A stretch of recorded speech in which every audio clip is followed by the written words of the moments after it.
আসসালামু আলাইকুম। আলহামদুলিল্লাহ ওয়াহদা ওয়াসসালাতু ওয়াসসালামু আলা মান লা নাবিয়্যা বাদা। সম্মানিত দর্শক মণ্ডলী, একটি গুরুত্বপূর্ণ জিজ্ঞাসা। অনেকে কুরবানির পশু কিনেন, 2 দিন 4 দিন 2 মাস 1 মাস আগেই কিনেন।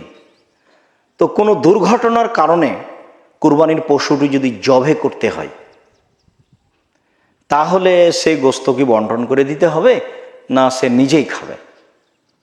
সম্মানিত দর্শক মণ্ডলী, আমরা ইতিমধ্যে একটি সহিহ হাদিসের মাধ্যমে জেনেছি যে সলাতের পূর্বে কেউ যদি পশু কুরবানি করে তাহলে তা কুরবানি হয়নি। সেই স্থানে তাকে আবার কুরবানি করার জন্য রাসূল সাল্লাল্লাহু আলাইহি ওয়াসাল্লাম আদেশ করেছেন। হাদিস বুখারী মুসলিম।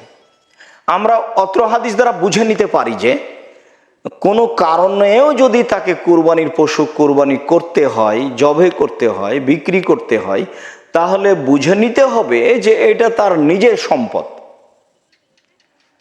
অবশ্যই সেই লোক কুরবানির জন্য সেই পশু কিনেছিলেন, কিন্তু রাসূল সাল্লাল্লাহু আলাইহি ওয়াসাল্লাম বলে দিলেন যে এটা তার কুরবানি হয়নি, তাহলে এটা তার নিজস্ব গোশত, সে খাবে। সে ফকির মিসকিনকে দিতে পারে, নাও দিতে পারে, সে বিক্রিও করে দিতে পারে। সম্মানিত দর্শক মণ্ডলী, কোনো কারণে যদি কুরবানির পশু জবে করা লাগে তাহলে সে গোশত তার নিজের গোশত, সে নিজেও খেতে পারে, বন্টন করতে পারে, বিক্রিও করতে পারে, কোনো সমস্যা নেই। অত্র হাদিস দ্বারা এটাই প্রমাণিত হয়। আর আমরা এটাও এক প্রশ্নের উত্তরে বলেছি যে কুরবানির পশু কেনার পরে যদি তা চার হাত পা চোখ কান নষ্ট হয়ে যায় তাহলে কি করতে হবে?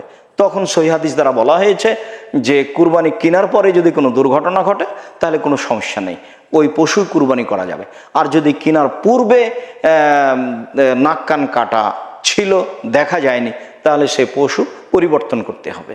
এটাও বোঝা যায় যে দোষ ছিল আগে থেকে কিন্তু দেখতে পায়নি, যেমনই দেখেছে তেমনি এই পশুটি এখন তার নিজের বলে গণ্য হয়েছে, এখন এটি কুরবানির পশু নয়, এ কথাই ঠিক।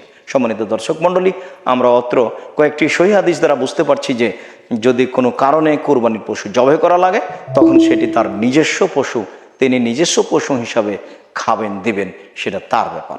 আমরা আশা করি যে জিজ্ঞাসাটি খুব স্পষ্টভাবে বুঝতে পেরেছি। আল্লাহ আমাদেরকে সঠিক বোঝার তৌফিক দান করুক। আল্লাহুম্মা আমিন। আল্লাহু আ'লাম বিশ-শাওয়াব ওয়া সাল্লাল্লাহু আলা নবী ওয়া সাল্লাম।